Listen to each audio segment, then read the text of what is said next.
And like I said, really getting used to the idea that living your dream life isn't necessarily a dream. And I think Adam's going to be able to tell you a little bit about that too. But I think that's just Welcome to Settling's Not an Option. I'm Adam Nebbs, and I'm here with my co-host Amanda Stanhope. This show is for anyone out there who feels like they've settled for an unfulfilling life, whether you've settled in a relationship, the work that you do, or how you feel about yourself. We're here to tell you that settling is not an option. If you're liking the show, please follow us on Spotify, or you can subscribe to our YouTube channel. If you have any feedback about the show or would like to recommend a topic, you can email us at cheers-to-not-settling@gmail.com. Finally, to conclude the plug, if you feel so inclined, you can donate to us on Coffee, where we're aiming to buy some new audio equipment.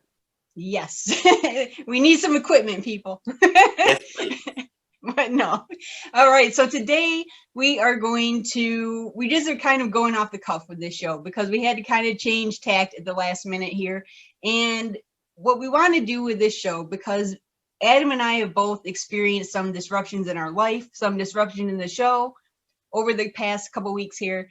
And so we just want to make this show or dedicate this show to anyone out there who feels like they're alone or is struggling and maybe is looking at us as people who are sitting here trying to tell you how you should be living your life and thinking that we have it all figured out, because that is so not the case.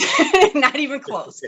What we are doing here is we're trying to share with you our experience and what we're going through, and we definitely don't have everything figured out. And I think no thought leader or whatever you want to call them that you watch ever has it all figured out.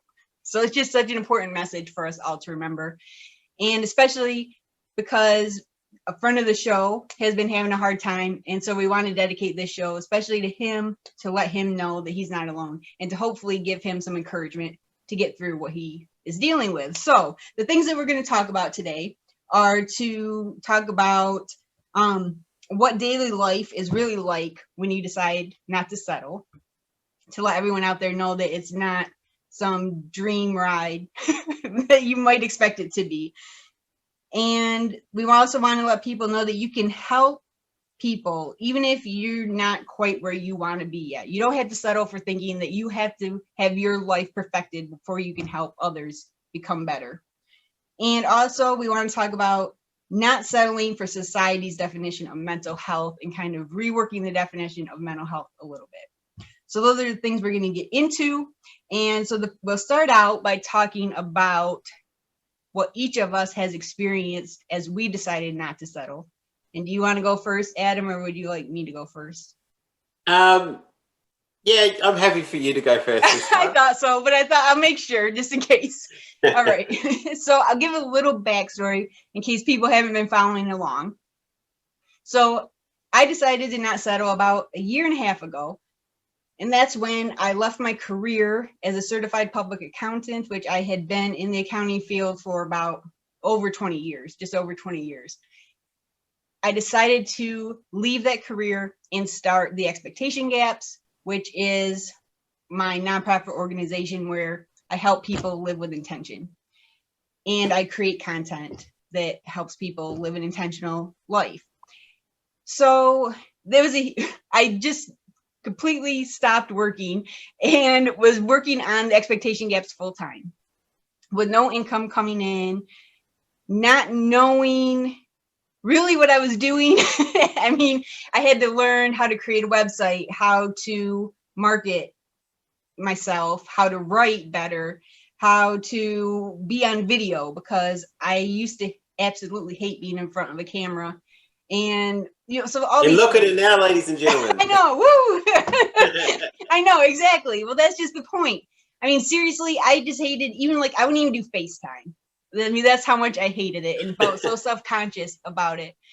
And so anyways, the point is, when I quit my job, it was definitely very hard for a long time. And it took me a long time to adjust.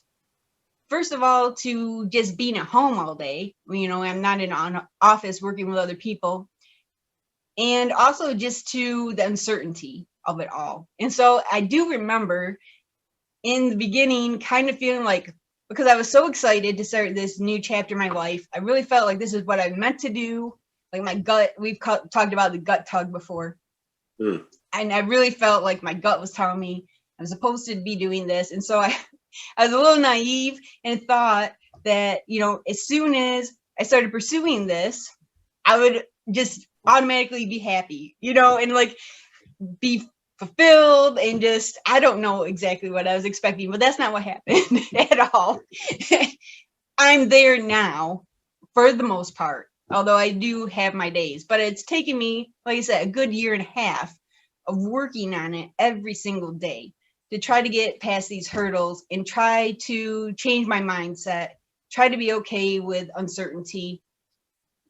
And like I said, really getting used to the idea that living your dream life isn't necessarily a dream. And I think Adam's going to be able to tell you a little bit about that too. But I think that's just such a common misconception that, or it's a common misconception of happiness, I think, because you expect that once you're doing something that is fulfilling to you, or you're pursuing a purpose that's really important to you, all of a sudden you're going to be happy. And it doesn't necessarily work that way, automatically. So that's a little about my story.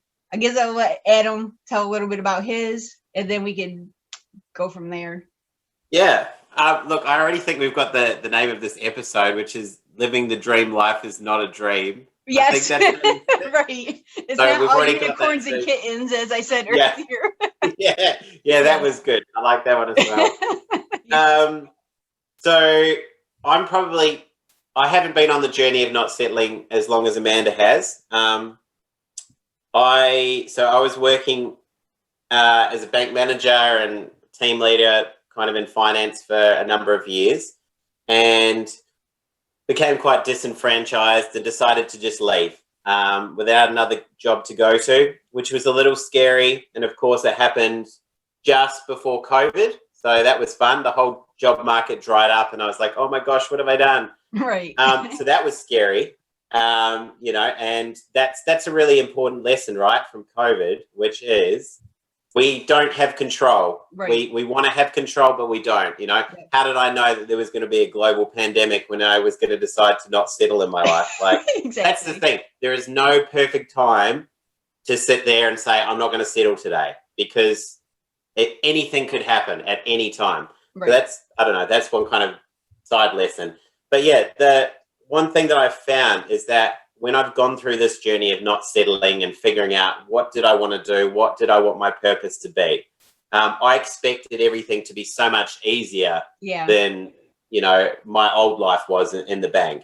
And it has been, because I've been aligned to a focus, but it doesn't mean that day to day it's been sunshine and roses. Exactly. There's been days where I've gotten sucked back into the treadmill, where I start to worry about, why don't I know the answer to these things, or my supervisors at the university aren't available to give me what I want right now, or it looks like this person over here is doing a lot better than I'm doing. So just things that I thought I was above. Right.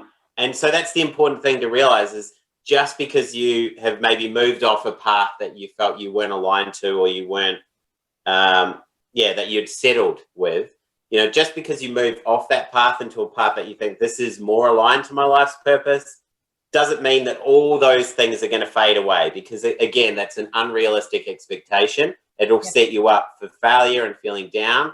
It's just important to realize, and I wish I'd realized that, Right. is you're still going to have those days where you go, hold on a minute, I've fallen back, into those kind of negative ways of looking at things. So yeah, that's probably my story, I think. All right. Well, and as you were saying that, I was just thinking back to something that I don't mind sharing, just to show how quickly it can come back. Like, you can fall back into the treadmill or the negative thought spiral, or whatever you want to call it. So this was, I think maybe it's been like a month already now. It seems like it was just yesterday for some reason, or it seems like it was last week, but I bet it was a month ago. All of a sudden, I ended up in this weird negative spiral, which I hadn't experienced that in a very long time. Like, I don't actually remember the last time it was that bad before. I mean, from the time that I started pursuing the expectation gaps full time to that point, I don't remember it being that bad. And it was kind of predicated by, so I do accounting work on the side still to pay the bills because, you know, we don't have people buying us equipment yet. So I still have, I still have to pay. Coffee money, Yeah, another plug for coffee there. So I still have to do some accounting work on the side, which is great. I love my clients that I'm working with, and that's all good. But the point is, as accounting goes, it's kind of an industry where it's an all or nothing kind of industry. And sometimes they're just slow times. It was the first time since I started doing accounting work again that I was completely caught up. And I started freaking out a little bit because all of a sudden, and then I started overanalyzing things and like, well, what if this client goes out of business? Or what if this client decides not to do this anymore? Or what if that client, like these clients that I have already? And I just started really overanalyzing everything. And I got in this huge spiral where I was just freaking out. Like, I was freaking out so bad. I was driving Emma to school. Oh, sorry, my daughter's Emma. Anyway, Adam knows that. But I was driving my daughter Emma to school. And I almost felt like numb, like is the best way I can describe it, because had just freaked myself out so bad.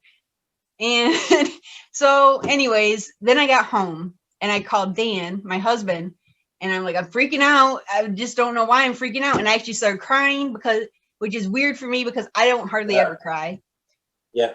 I just don't. And so anyways, he kind of talked me down a little bit. And then I started just working again. And I just started, okay, what can I do today to either make that problem better or just forget that it's not even a problem. It really wasn't even a problem. It was this problem I was creating in my head. Mm-hmm. What can I do right now? And so I just started working, and it helped. That and the combination of talking to Dan, of course, helped. And yeah, and then the thing is, after that, I was absolutely fine. Like, it was gone. As quickly as it came, it was gone again. Yeah. So that's what I mean. It's like, I've been doing this forever, and not forever. I like to exaggerate a little bit, apparently. Yeah, I've been doing this forever. It feels like forever. Because I really don't remember. It's really hard to remember a time before I was working on the expectation gaps full time. But, anyways, I've been doing it a long time, like a year and a half, and it still hit me out of the blue like that. And I write about it all the time. I talk about it all the time, about not settling and about being conscious and controlling your emotions and all this stuff. And it still hits. So it doesn't matter. It's going to come no matter how prepared you are. I think that's a really important point you just said, you know, how quickly you snap back to how you were before. Right. That's the most powerful thing I think people can realize, is that it's that adage. I can't remember if it's a Persian adage, which is, this too shall pass. Okay. And the good thing about this too shall pass. Is that the thing you have on your phone? Yes. As a reminder to yourself that pops up on your phone? Yes. Yeah. And so, for anyone who doesn't know, so I've got a reminder on my phone every day at 12 o'clock just to have this too shall pass. What's interesting about that, though, is I've had that on my phone so long now, when I look at those words, I only really register them if I'm fully conscious. Now it just goes, this too shall pass. Oh, yeah, cool, whatever. Okay. So you really need to take that time to listen or observe. Anyways, so for people who don't know, the importance of this too shall pass is, if you're having a bad time, it's to know that bad time will fade. Everything in life is transient, and vice versa for the good. If things are going well, enjoy that moment, because that moment will fade. Right. And I can completely agree with Amanda. I was having an absolutely shit time with my mental health last week. And in the moment of feeling really, really down, I just felt, the world was collapsing in on me and everything was terrible. But then this week I've been great. Yeah. And it's, people are like messaging me and asking if I'm feeling okay. And I'm like, yeah, I'm fine. I'm great. It's, I'm in a really good headspace. Right. And almost reading or thinking about me last week, completely different person, it feels like. So it's just to remember in those moments that it'll pass. It will pass. And it's hard to know in those moments. But yeah, Well, just and I made me guess think it just reminded me of something too. Maybe a good point is what you're striving for. So when you're working on any type of personal development, I think whatever it might be, we're not striving for perfection here.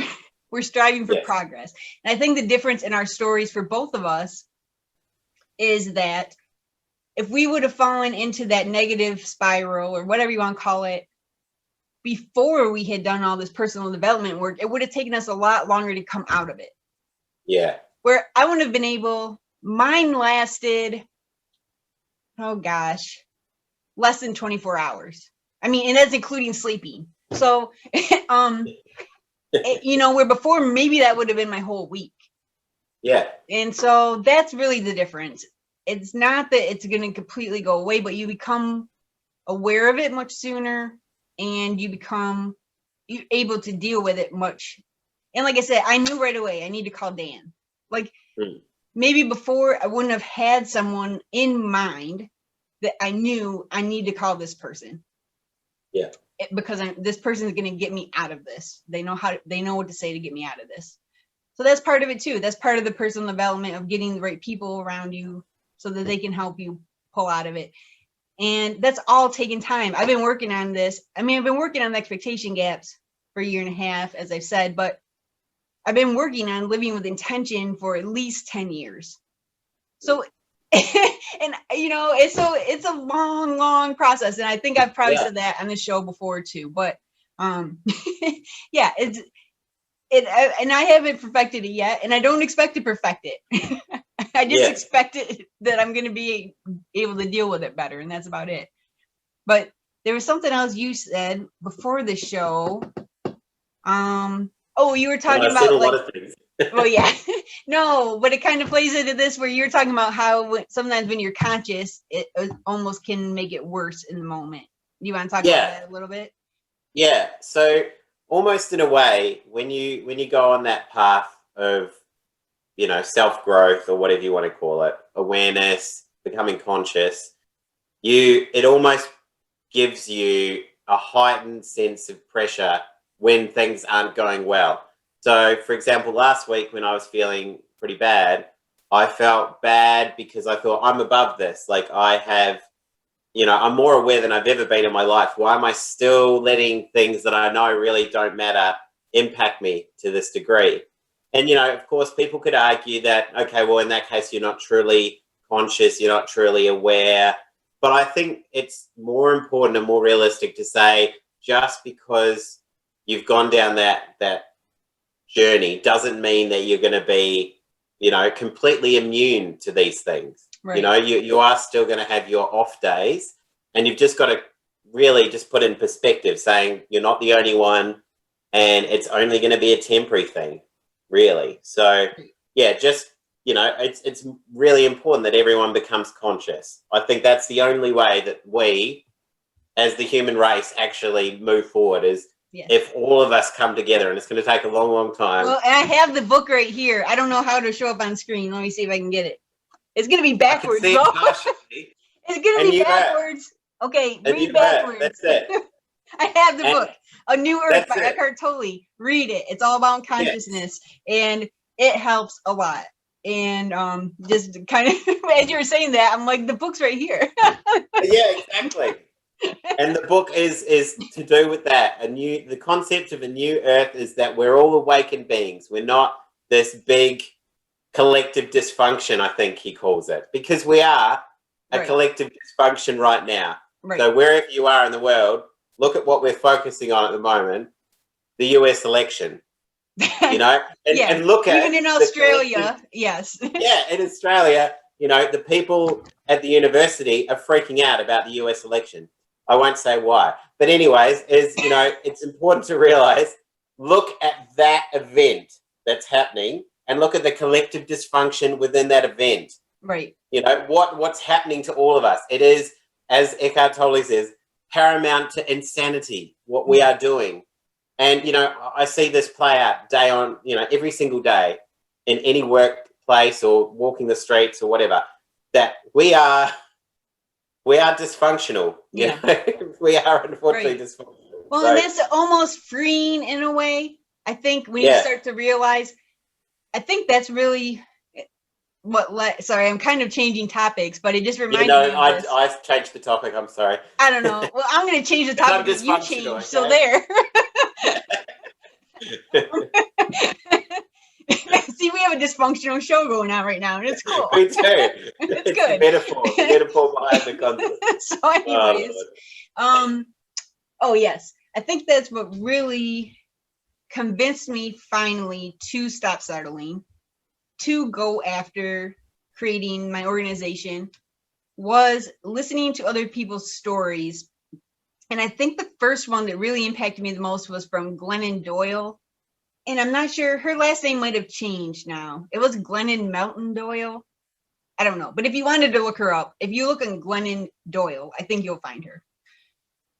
But she had a TED Talk where she was talking about, I think she was, the name of the TED Talk was something like Stories from the Insane Asylum or something. And I think she was in an asylum at one point.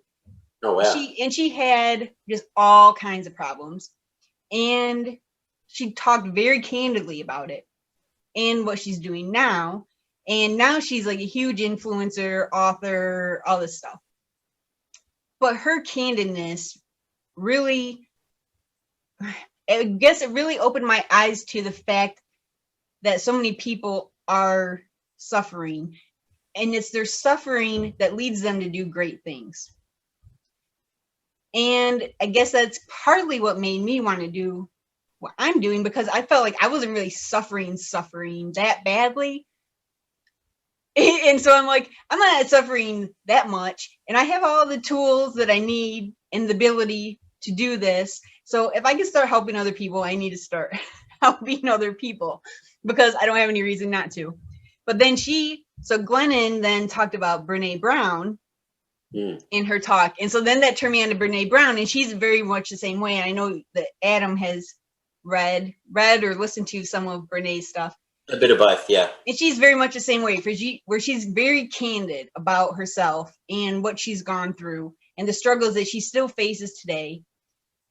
And so this is a very long-winded way of me saying that listening to other people's stories and starting to understand that everybody's really messed up. And you talk about our collective dysfunction. Yes. I guess it really, even though I probably knew it on some level, it really started awakening me to the fact that we are all really messed up.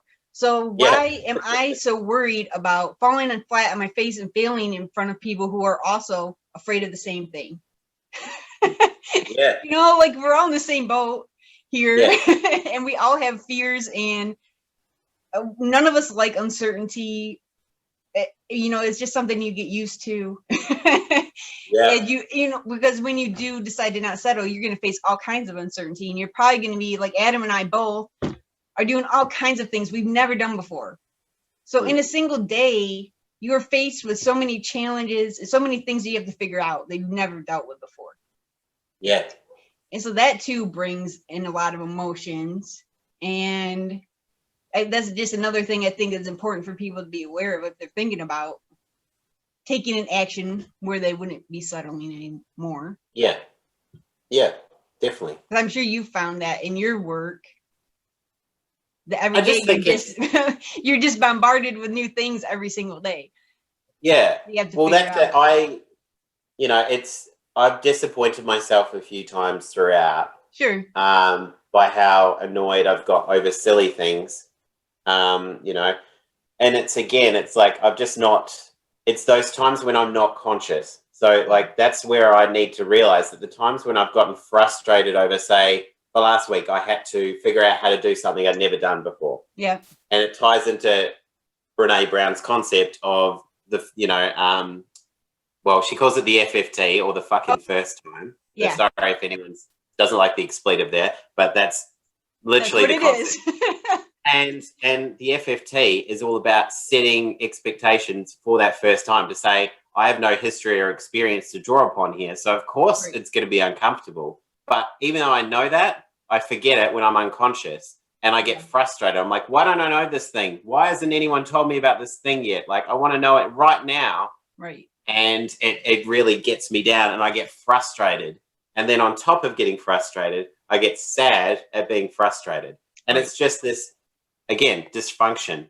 Yeah. So you've just got to realize in those times when, you revert back, into those kind of behaviors that you would say, I don't think this is a good behavior. You're unconscious. You've just got to realize, okay, I need to take a step back. Because I can promise you, when you are conscious, you will see unconscious people around you. Mm-hmm. And then you can help those people. You need to be in a state where you can help others. Yeah. So when I was on campus yesterday, I watched several of my peers running around like mad chooks, I guess you could say. They just Mad chooks. And maybe that's another Australian thing. I'm sure it is, but I like it. Like a rooster, like Like mad chickens rooster. with their heads cut off. Or Yeah, something. yeah. That's mad a better one. chooks. I like that Mad better. chooks. Yeah. Okay. And I was just looking at them and I was like, wow, what's happening here? Like, it's just work. Right. You don't need to look so stressed. Go and eat your lunch. Go walk the streets. Like, it's okay. Right. Like, we're taking ourselves way too seriously. And I could see it because I'd stepped out of it.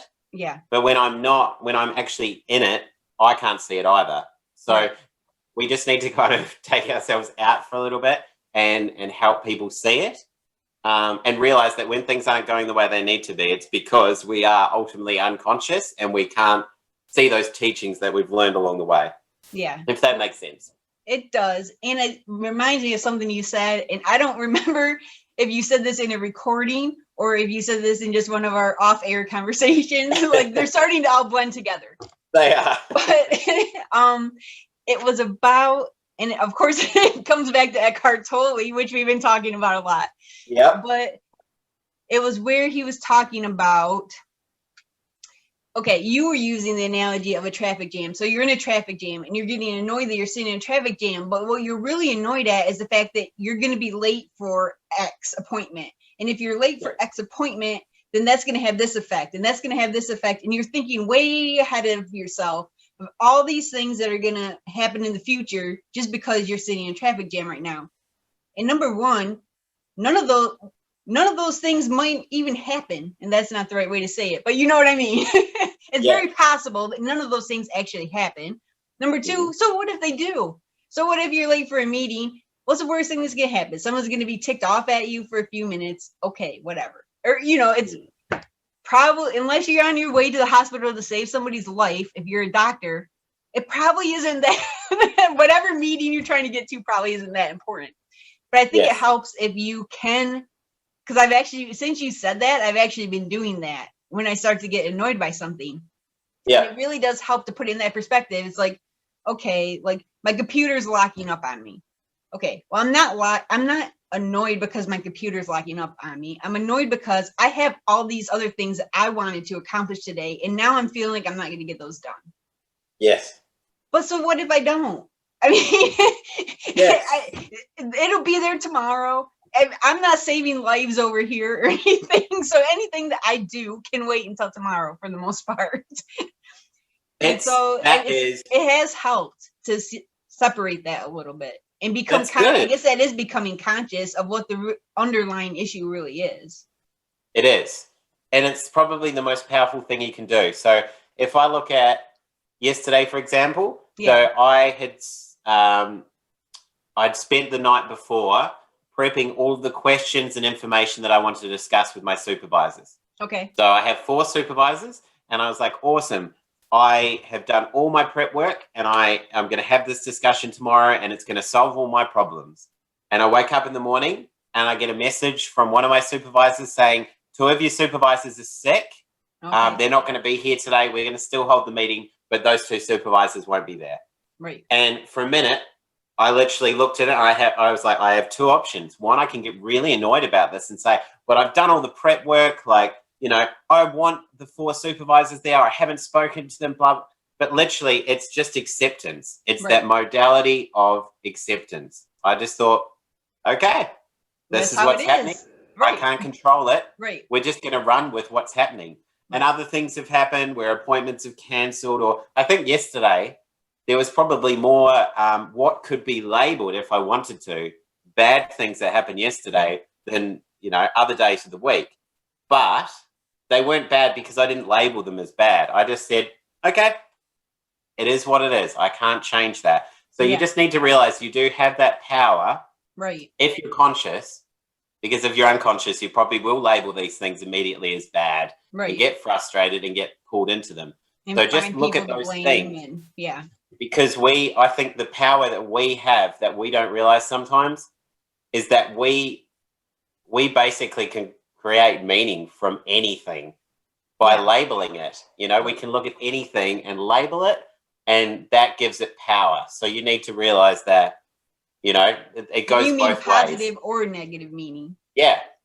So the traffic jam, imagine if you instead were to go, rather than looking at it and associating that line of cars as a traffic jam, which then leads to the lateness at the meeting, which leads to your boss being grumpy, which leads to whatever.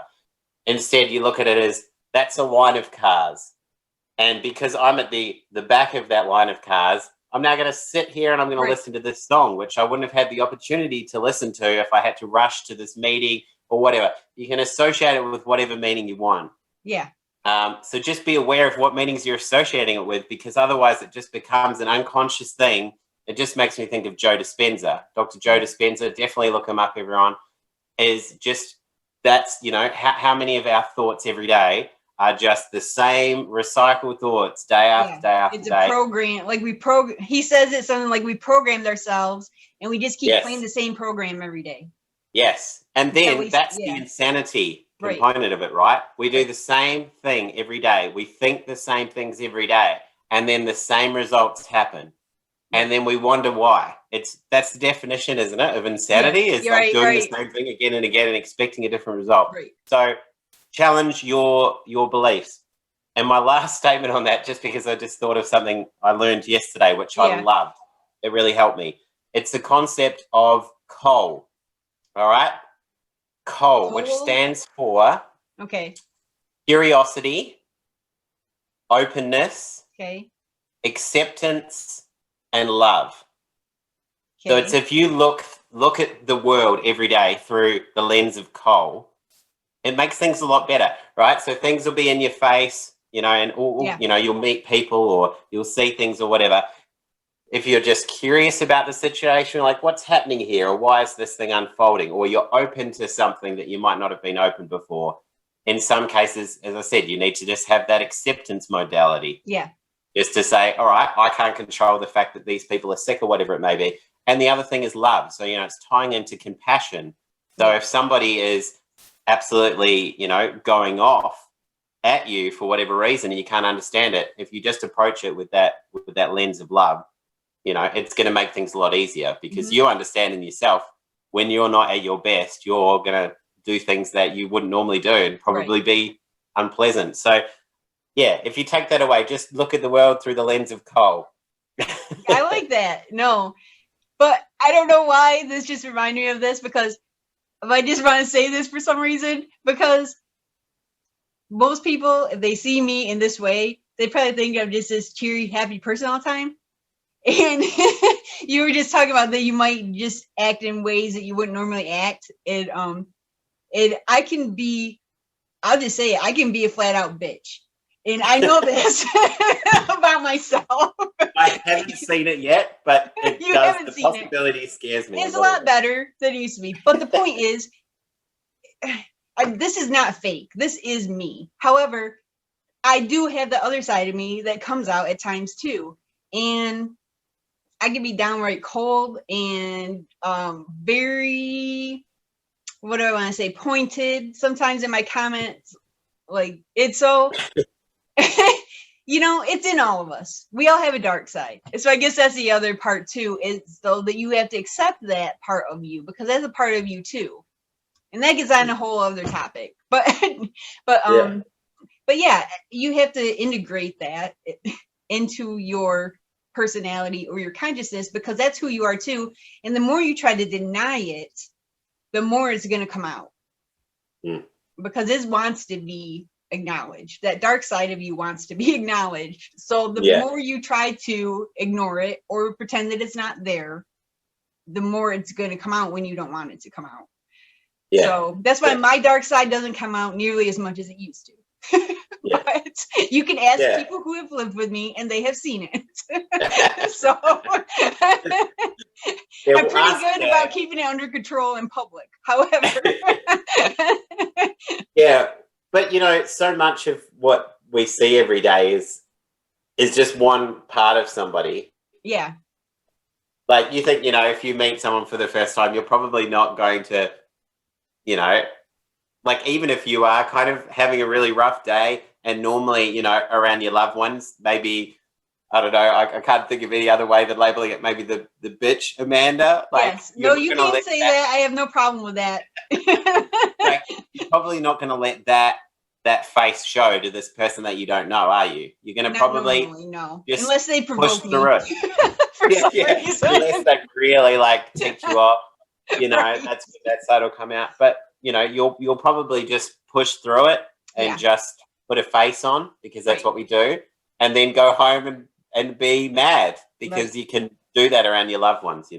Well, unfortunately, and that's another topic, but we can get into that too. But the other thing, now I'm switching topics again, but there was another thing I thought of. Dysfunctional. We're just all over the place. No, the other thing I thought of when we were talking about, or I mentioned Brene Brown earlier, and I think this is an important point too, because this is something that's helped me a lot and to keep things in perspective, especially when you're trying something new.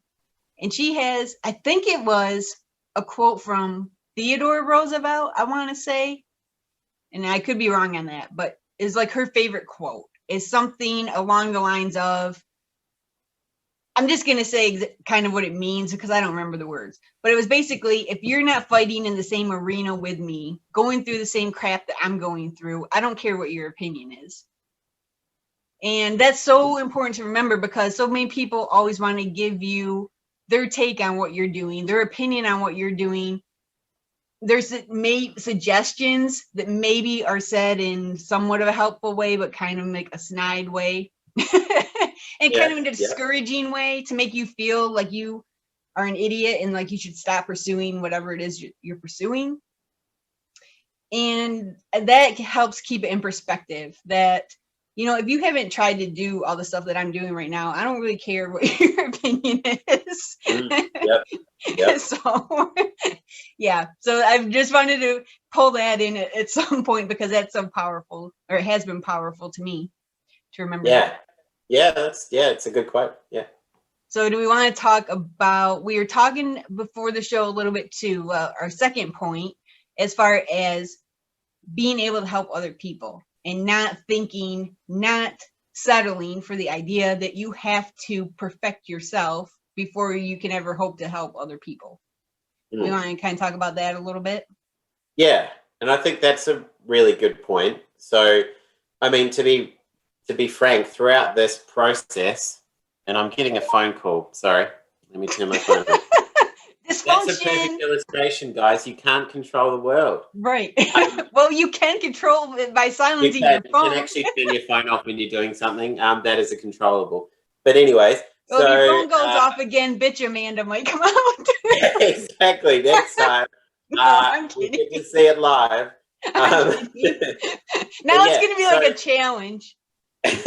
Sorry, go ahead. So it's to realize, throughout this process of making settling's not an option, Amanda and I have had our off days.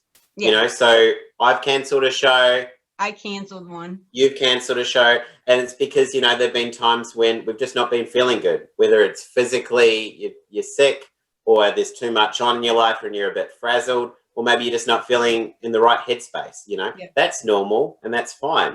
But at the same time, you can't expect and it's unrealistic to expect that you're going to have this perfect landscape in which to communicate with people and help people. If you're always waiting for that, you'll never help anyone. Yeah, because that's a good point. as Amanda said, there's never going to be that perfect state. So just the only time to help someone is now. Just do it now. Yeah. However you're feeling, help somebody, and as much as you can. I think it's important. It's the only way we're all going to help each other through this thing. Yeah, exactly. Well, and as we were talking about a little bit at the beginning of the show, or not the beginning, but before we started recording, I should say. So there's a guy I watch every morning called a guy called a guy named Adam. I'm losing it. Okay. All right. Refocus. So there's a guy whose name is Evan Carmichael. And I watch him pretty much every morning. And he has a YouTube channel called Morning Motivation. So I watch him pretty much every morning. And anyways, he's written a book, and I think his book is called Built to Serve. But he talks a lot about how we are built to serve. And if you're not happy with your life, his opinion is if you're not happy with your life, it means you're not serving enough people, or you're not serving people in the way that fills your soul with meaning, or however you want to say it. And so I always think of that in that by serving others is how you pull yourself out of your unconsciousness, if we call it that, or your dysfunction or whatever. And so you can't wait until you're conscious or functional or whatever you want to call it to start serving other people, because you have to serve other people to get to the consciousness. So it's like the chicken and the egg thing. Yeah. So you just have to start. And it's really surprising how when you start focusing on helping other people and serving other people, or however you want to say it, I don't really like to say helping. I'm trying not to say that as much because it sounds kind of, well, it kind of goes exactly against what I said at the beginning of the show, where I feel like I'm not here to help you because you can help yourself. I'm just here to make you feel more empowered, or bring that empowerment out of you to help you find your own strength. Like, I don't have to give it to you. You're going to give it to yourself. So I'm trying not to use the word help anymore. But obviously I still use it a lot. But if you're serving people in whatever capacity fulfills you, you're just going to start becoming happier. You're going to feel more fulfilled. And all these great things are going to start happening in your life. Opportunities are going to start opening up for you. You're going to start attracting, if we're talking about Joe Dispenza, and he talks about, and I don't know exactly how he says it. God, he says it so eloquently too, but I'm not going to say it right. But like the feelings that you put out, bring that energy back into you, or something like that. Does that sound right? Like the energy, the feelings you're putting out, I think that's how it goes. Yeah. Attract the energy. The latest video that you sent me, and it's a good one. We'll maybe put a link to it at the when we post this episode. But it's talking about how we like to see everything as subject to time. So I think he describes it as we pull this body through time to get to what we want. Whereas in the quantum space, which is what Gabby was talking about, what we were talking about in the other episode, which I'm sure if you're a loyal listener, you've listened to both. Of course, everybody's listened to it. Which is why you're up to this point in this episode. So in the quantum field, you actually are pulling things to you. Yeah. So, through your feelings and things like that. So it's really the power of that, rather than actually having to physically walk yourself to that particular thing, which takes time. You are jumping out of time and pulling that thing to you. So it's an interesting concept, definitely worth watching. Well, in the kind of fake it till you make it. Yeah. Which I don't necessarily like that saying in the way that it's usually used. Yeah. But I like it as far as thinking of, if you want to think of it as happiness or fulfillment or whatever other word you want to use. Because if you start feeling, I don't know how to say it. I'm going to say trying to make yourself feel happy. And I don't know if that sounds right, but if you start focusing on feeling happy, you start focusing on feeling fulfilled, it really does start to happen. It takes it's not something that's going to happen the first time you do it. Yeah. But it definitely does happen. And it's actually, so I think I actually printed this because I thought it might come up. Of course, it's something I wrote and it's on the Expectation Gaps website, of course. But it was an article I wrote about happiness, and I wanted to just make sure I got this right. So this was from a social psychologist whose name is Daniel Gilbert, and he was saying it's synthetic happiness is what I'm talking about. So it's not natural happiness, because natural happiness is what you get, how you feel when you get what you want. And synthetic happiness is how you feel when you don't get what you want, but you can still feel satisfied. You can find a way to still feel satisfied even though you didn't get what you want. Mm. So I guess that's what I'm talking about when I say fake it till you make it. And I think that's a better way of saying it than fake it till you make it, is focus on being satisfied in the moment, even if you didn't get what you want. Yeah. Yeah. Well, or I think like it's you why, say, focus on the song that you're listening to in the car instead of on the traffic jam. yeah. Well, I think that ties into why I say gratitude practices work really well. Yeah. Because gratitude is looking at what you have and saying it's enough. And right. if you look at what you have and say it's enough, I can guarantee it will continue to grow. Yeah. Whereas if you look at what you have and say it's not enough, it will never be enough. You'll continue to find holes in what you want. Yeah. So, yeah, it is kind of, I suppose it is probably the most used thing, that fake it till you make it. Yeah. But there is probably better ways of phrasing it, which we find along the way. Well, and that reminds me of another thing that I repeat to myself. And I just like to share these because they just might help someone else. And they're just these little simple things that just might help. Even though I said I'm not going to say help people anymore. See, habits are hard to break. But what I will often say to myself too is, in this moment, I have everything I need. Because sometimes, and fortunately for me, that is usually true, or it has always been true whenever I've said it to myself. But it's so easy to put ourselves into the future and worrying about something that hasn't even happened, or worrying about losing something that you have right now. And instead of just focusing on, okay, but right now everything's good.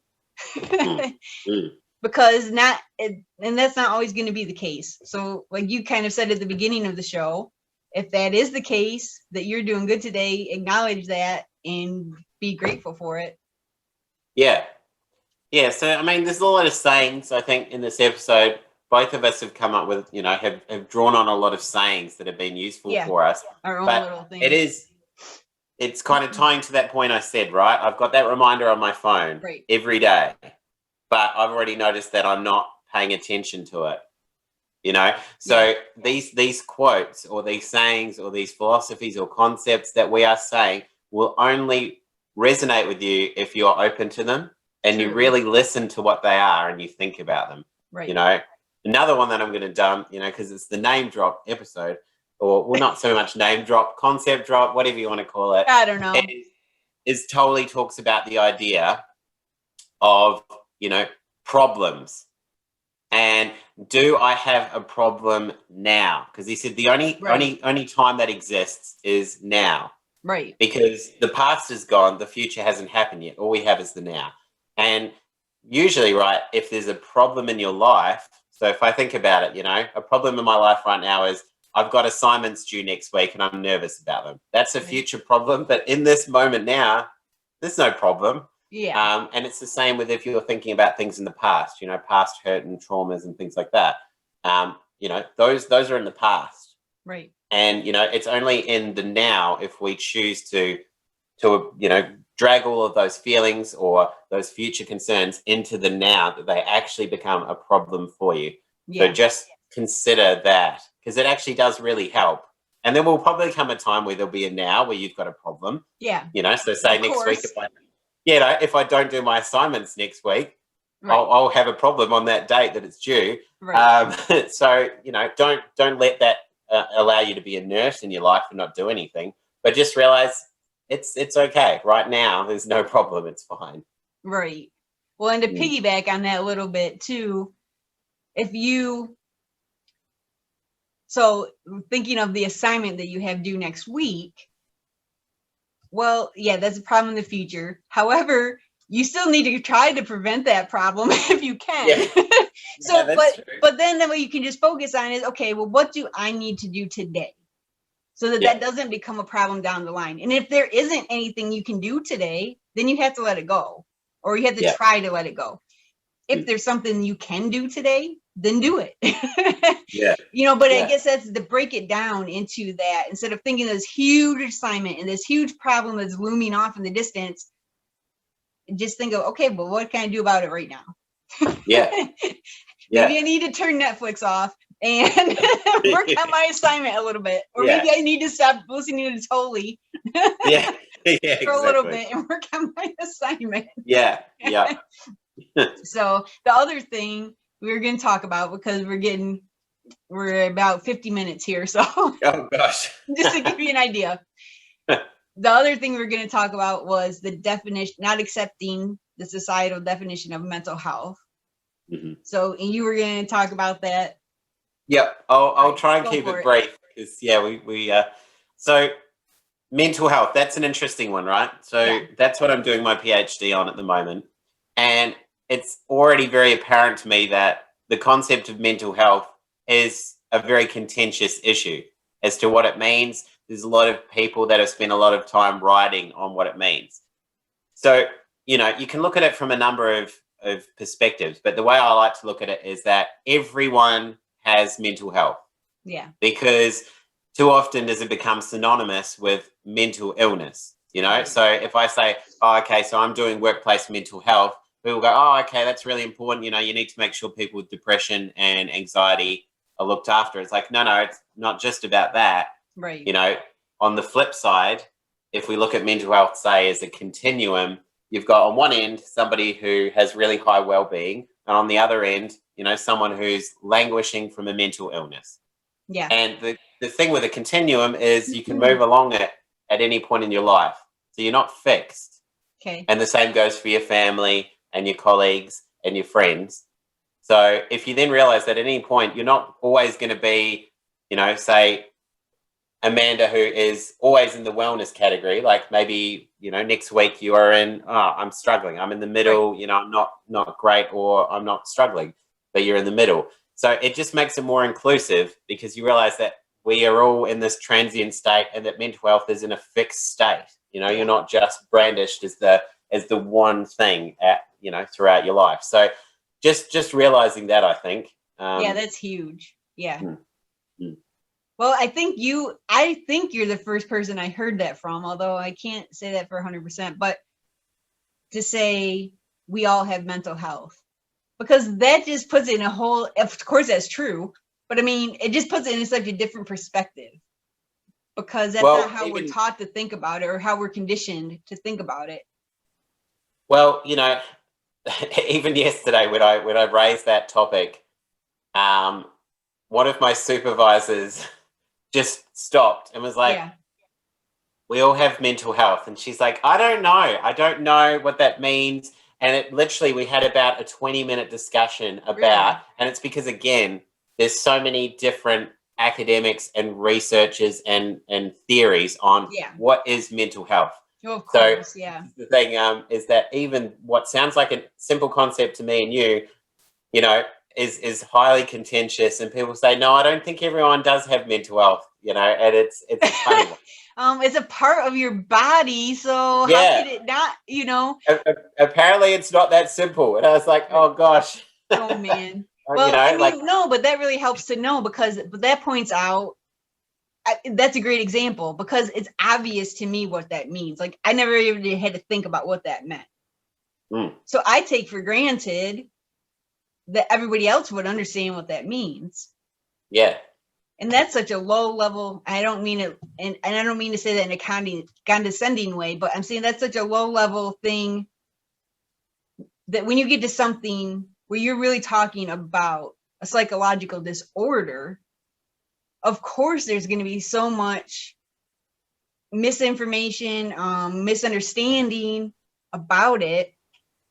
Because, gosh, if we can't all agree that we all have mental health, how are we all supposed to agree that these disorders exist and are real things that people are dealing with, and that we all could play a part in helping? Here I say help again. I'm gonna find a different word. I am. But we all play a part in that, our collective psyche, or whatever you want to call it. Yeah. Well, it just made me think, right? To the power of labeling things again. Right. Well, true. You know? Yeah. So, again, so mental health is contentious. Another one that's even more contentious is go out and try and look up the definition of well-being from an academic point of view. That has caused humongous volumes of papers to be written on what does well-being mean. Oh my. So, and if I think about something I heard yesterday, right, it is if I say the Golden Gate Bridge. Okay. Yep. So, and I'm going to completely get this wrong, I reckon, but that's fine. It's, coming up to the end of the episode. But yeah, the particular person I was listening to, he talks about, the wording or the name of the Golden Gate Bridge isn't the Golden Gate Bridge. That's just an indicator or a signpost for the actual physical thing. Yeah. And so you think with language, all the language that we have, it's just a signpost, which is why we struggle. That's what you need to realize, is that everything that you look at and you label, that's just a label or a signpost. It's on the actual thing, Yeah. So true. if we can't even agree on these various things, right? Or we know that that's not even the thing that we're talking about. No wonder life is so tricky. So that's why don't take it so seriously. Just look at it and go, how funny is life? The fact that, we can't even, these things don't even really mean the things that they mean. Exactly. It's absurd. But at the same time, it makes life a lot more fun because you can start laughing at things. Well, you can literally start to make your own meaning for things. Well, that's just traffic jams. Well, and that's what, I've talked about the expectation gaps a lot today. I'm going to do it one more time. Okay.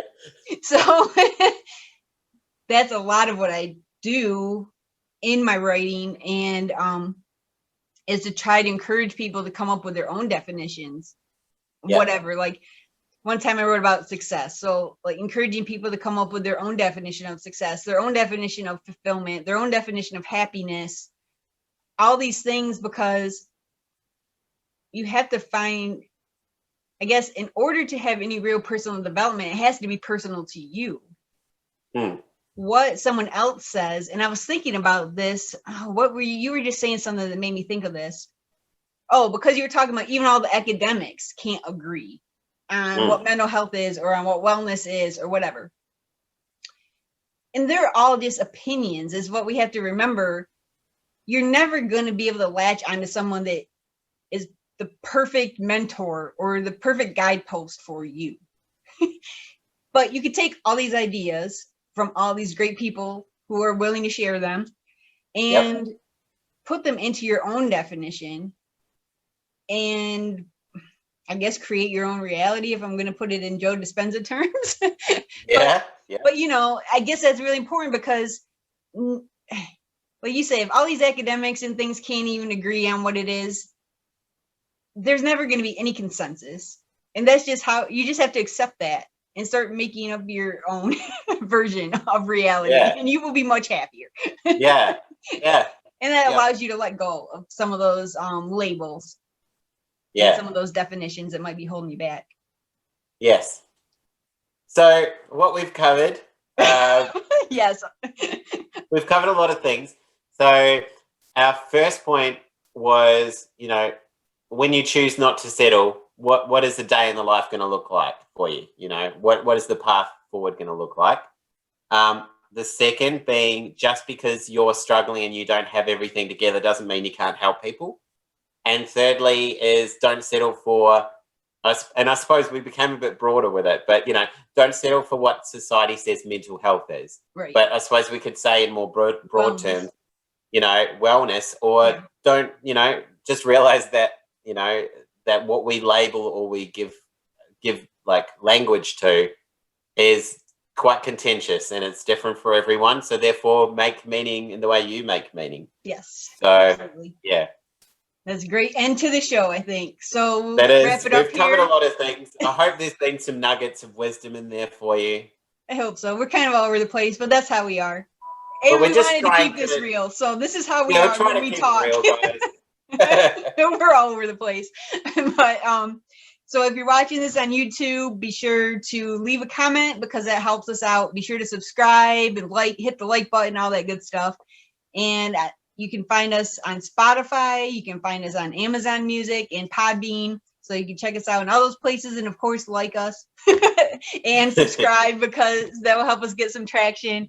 And don't forget also that you can donate as little as $1 to help us keep the show going over on Coffee. And there will be links to all of those platforms, I guess I'll say, all those platforms in the description for this audio or video. So we will say until next time, cheers to not settling. All right. Bye. Take care.